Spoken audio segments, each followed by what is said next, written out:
ఎప్పుడు ఒకే విధంగా కాకుండా ఒక్కసారి ఇలా పిండిలో బీట్రూట్ వేసి చూడండి. ఇంటిల్లిపాది ఇష్టంగా అయితే తినేస్తారు. పిల్లలు ఏమైనా అడిగినప్పుడు ఒక్కసారి ఇలా కొత్తగా ట్రై చేసి ఇవ్వండి. మరి పిండిలో బీట్రూట్‌తో రెసిపీ ఎలా ఏంటనేది మీకు చూస్తేనే కదా అర్థమవుతుంది. లేట్ ఎందుకు, ఇంకా వీడియోలోకి వెళ్ళిపోదాం పదండి. బీట్రూట్ని అయితే తీసుకొని పైన పొట్టంతా కూడా తీసేసుకోవాలి. ఇలా ఈ విధంగా మనకి ఎన్నైతే కావాలో అన్ని బీట్రూట్ని అయితే తీసేసుకొని వీటిని పీసెస్ లాగా కట్ చేసేసుకుందాము. ఇలా చిన్న చిన్న పీసెస్ లాగా కట్ చేసేసుకోవాలి.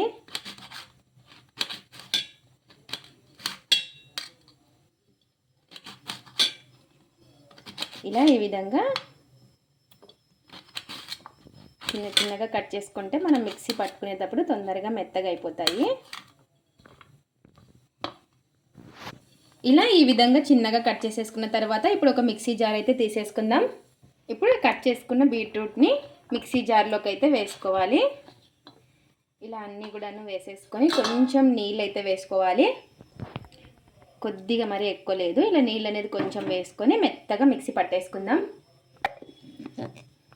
ఇలా ఈ విధంగా మిక్సీ అయితే పట్టేసుకోవాలి. ఇప్పుడు ఒక బౌల్ అయితే తీసుకొని అందులోకి పిండిని అయితే వేసుకుందాము. ఇలా పిండిని వేసేసుకొని ఇందులోకి కొద్దిగా ఉప్పు, అలాగే మనం మిక్సీ పట్టి పెట్టేసుకున్నాం కదా ఈ బీట్రూట్ని కూడా ఇందులోకి అయితే వేసేసుకోవాలి. ఈ పిండిలోకి ఇలా అంతా కూడాను వేసేసుకొని అలాగే కొన్ని నువ్వులు కూడా వేసుకుందాం. టేస్ట్ చాలా బాగుంటుంది. ఇప్పుడు నీళ్ళేమి వేయకుండా ఈ బీట్రూట్లోనే మొత్తం కూడాను కలిపేసుకోవాలి. నీళ్ళు అవసరం అనిపిస్తేనే మనం వేసుకోవాలి. ఇలా ఈ పిండి మొత్తాన్ని కలిపేసుకుందాము.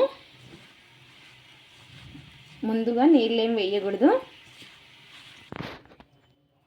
ఇలా నీళ్ళేం వేయకుండా కలిపేసుకొని ఇప్పుడు నీళ్ళు చూసుకొని వేసుకోవాలి. ఎలా అంటే మన చపాతీ ముద్దలాగా ఉండాలి పిండి వచ్చేసి, అలా కలిపేసుకోవాలి.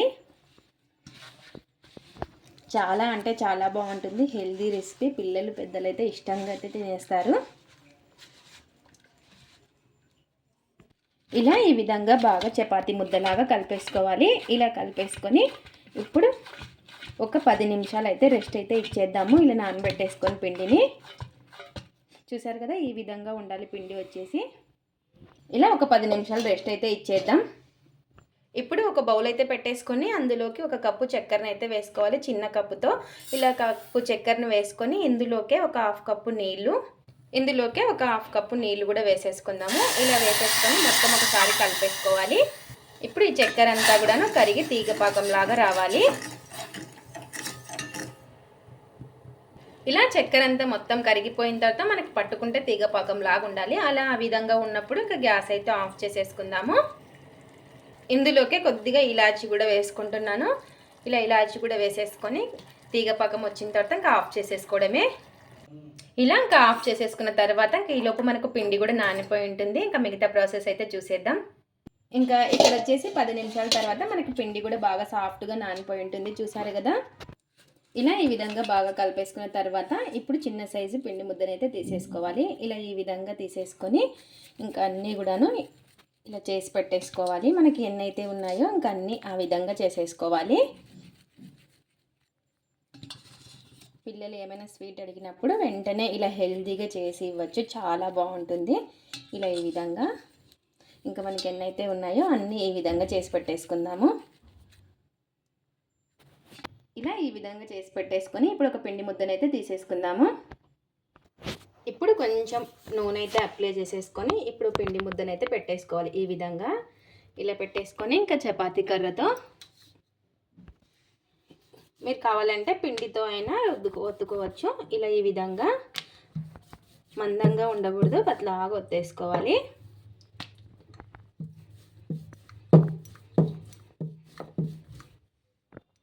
ఇలా ఈ విధంగా ఒత్తేసుకోవాలి. చూసారు కదా ఈ విధంగా పల్చగా ఒత్తేసుకోవాలి.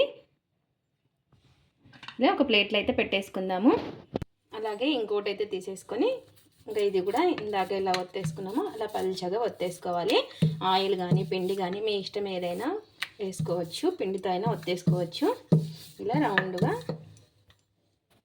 ఈ విధంగా అన్నీ కూడాను ఇలా చేసి పెట్టేసుకొని ఒక కడాయి అయితే పెట్టేసుకొని అందులోకి ఇలా ఈ విధంగా నూనె అయితే వేసుకొని నూనెని బాగా వేడి చేసుకోవాలి.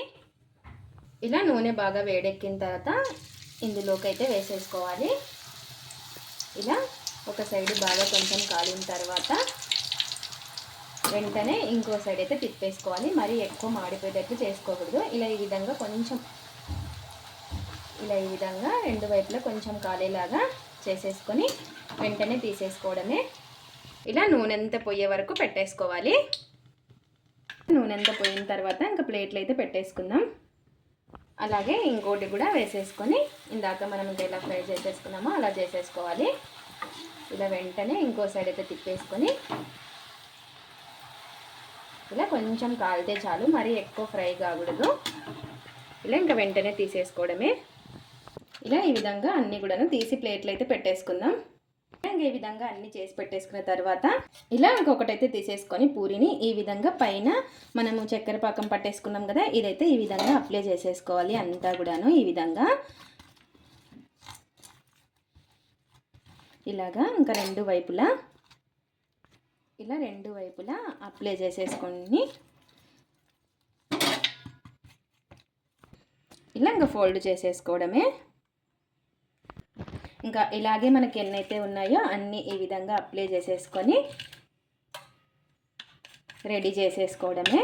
ఇలా రెండు వైపులా కూడాను చక్కెర పాకం అనేది వేసుకోవాలి. అప్పుడే స్వీట్ అనేది బాగా తగులుతుంది, టేస్టీగా కూడా ఉంటుంది. ఇలా ఈ విధంగా చేసుకున్నవి ఇంకా అన్నీ కూడాను ప్లేట్లో పెట్టేసుకోవడమే. ఇలా ఈ విధంగా అన్నీ కూడాను చేసి పెట్టేసుకోవడమే. చూసారు కదా ఎంత కలర్ఫుల్గా, టేస్టీగా, హెల్తీగా ఉంటుంది. ఇది ఫ్రెండ్స్ ఇవాల్టి వీడియో. మా వీడియోస్ కనుక మీకు నచ్చినట్టయితే లైక్ చేయండి, షేర్ చేయండి, కామెంట్ చేయండి, సబ్స్క్రైబ్ చేసుకోండి. స్కిప్ చేయకుండా పూర్తి వీడియో చూడండి. చూసిన వాళ్ళు ఒక లైక్ అయితే చేయండి. అలాగే గోధుమ పిండి బీట్రూట్తో ఇలా కొత్తగా ట్రై చేసి ఎలా వచ్చిందో కామెంట్ అయితే పెట్టండి. Thanks for watching. Bye bye.